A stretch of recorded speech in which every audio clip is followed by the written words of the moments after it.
not just enough to be on Google. You want to make something that's awesome so people will link to it. That's a whole nother seminar that are making things go viral. Just tell a good story and people will link to it, and maybe it'll be on the front page today or whatever. So if you're online, you know about the crazy stories that get popular, but you might not be as in the idea of how that affects your Google and why companies are solving problems that way. But you might not be as familiar with these 4 next tactics. This is a patented one. It's the EECB, or Executive Email Carpet Bomb. And I photoshopped that myself. The way this works is you take your, go to Google Finance and you grab the list of company executives. Then you figure out the company email format, you merge the two, you take your well-written complaint letter, and you blast that fucker off.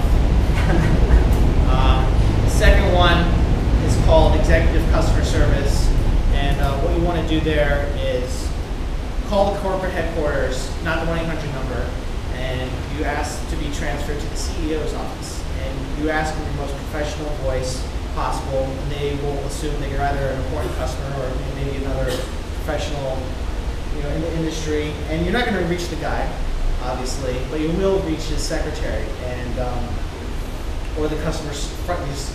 This tier, executive customer service tier, whose job is to be a total firewall and prevent you from interrupting important steak dinners or golf games by taking care of your complaint before you escalate it any further. So that's reaching executive customer service. Another idea is called fax them to death. It's kind of like the EECB for the 90s, but it still works. Basically, you take your complaint again, and you find the fax number for this executive suite, and set it to like a nice number, like 999, and just keep faxing your complaint to them. And eventually, they might want to get an important contract, and they'll deal with you. I mean, it's also important to bear in mind with all these that you have an actual complaint. You don't send 999 faxes because you want $5 off your cable bill. A lot of the times why we've had to develop these tactics and tell our readers to use them is because people are just not getting the basic contractually agreed upon service, and no one will help them because they're not paid to, and so you gotta set it up.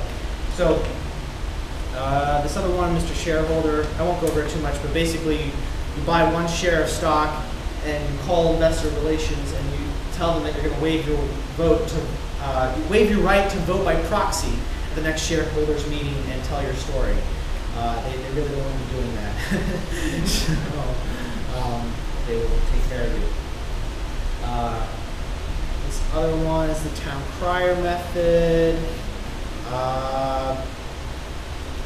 Basically, the way this works is you get to intractable customer service problem, and they won't help you out. And you tell them, you show them again show them a flyer with your story on it, and tell them that you're going to exercise your free speech right next Saturday and walk out in front of their business and pass out flyers talking about how they screwed you over. And they also don't want you to do that either. It will help you out. These are some suggested further reading posts that you can look for on your site, on our site, consumers.com.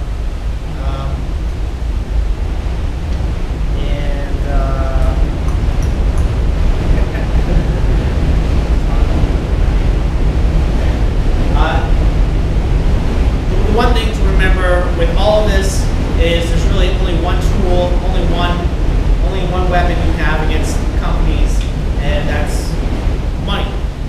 Bottom line, how your call stacks up on their spreadsheet. You have to figure out a way to make it more expensive for them to ignore you than to solve your problem. That's the key to winning, thinking like a business, become CEO of your personal company if you want to make an executive decision. Thank you.